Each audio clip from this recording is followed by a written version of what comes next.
पुणेकर, तुम्हाला अशा लहान बाळांचे मच्छरदाणी आणि बाकीचे ॲक्सेसरीज तर तुम्ही शॉप शोधताय का? चला मी तुम्हाला बेस्ट शॉप सांगतो. तुळशीबागमध्ये आला की bundle and joy, bank of Maharashtra lane मध्ये आला की जॅक अँड जिल या शॉपच्या समोर कृष्ण आर्केडमध्ये हे शॉप आहे. ह्याच्यापेक्षा भरपूर व्हरायटीचे पाहिजेत. चला दाखवतो.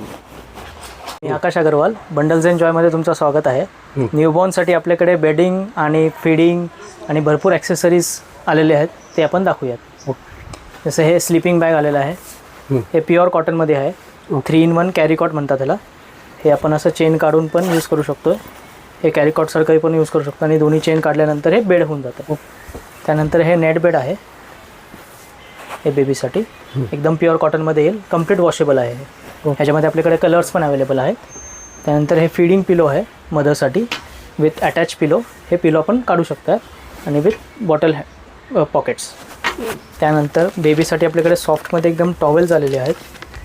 एकदम प्रीमियम क्वालिटीमध्ये टॉवेल्स आहेत. हे बघू शकता तुम्ही. ह्याच्यामध्ये पण कलर्स अवेलेबल आहेत. त्यानंतर आपल्याकडे मस्लिन टॉवेल्स अवेलेबल आहेत. ह्याच्यामध्ये पण कलर्स आणि प्रिंट्स आपल्याला मिळून जाईल. त्यानंतर हुडेड टॉवेल्स पण अवेलेबल आहेत. ह्याच्यामध्ये पण कलर्स आपल्याकडे अवेलेबल आहेत. त्यानंतर बेबी रॅप्स आहेत आपल्याकडे, प्युअर कॉटनमध्ये बेबी रॅप्स आहेत.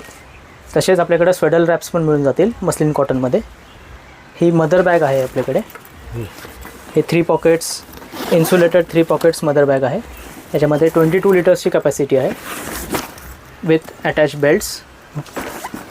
त्यानंतर हे मस्टर्ड पिलो आहेत आपल्याकडे, मोहरीची उशी आपण जे म्हणतो, बाळाचे डोकं गोल करण्यासाठी. ह्याच्यामध्ये पण आपल्याकडे 2-3 व्हरायटीज अवेलेबल आहेत. त्यानंतर लहान बाळांसाठी कॅप्स आहेत, फॅन्सी कॅप्स. हे ड्राय शीट्स आहेत. त्यानंतर तुम्ही इथं बघू शकता हे ॲक्सेसरीज आपल्याकडे टीथर्स, रॅटल्स, कोम, टूथब्रश, हे सगळे भरपूर व्हरायटीज अवेलेबल आहेत. त्यानंतर हा बेबी कॅरियर आहे प्रीमियममध्ये. हे पण आपण यूज करू शकता. त्यामुळे नक्की आणि क्लोथ्समध्ये पण आपल्याकडे भरपूर व्हरायटीज आहेत. न्यूबॉर्नपासून 10 इयर्सपर्यंत व्हरायटीज तुम्ही बघू शकता. ओके, कॉटन वगैरे ते एकदा नक्की भेट द्या.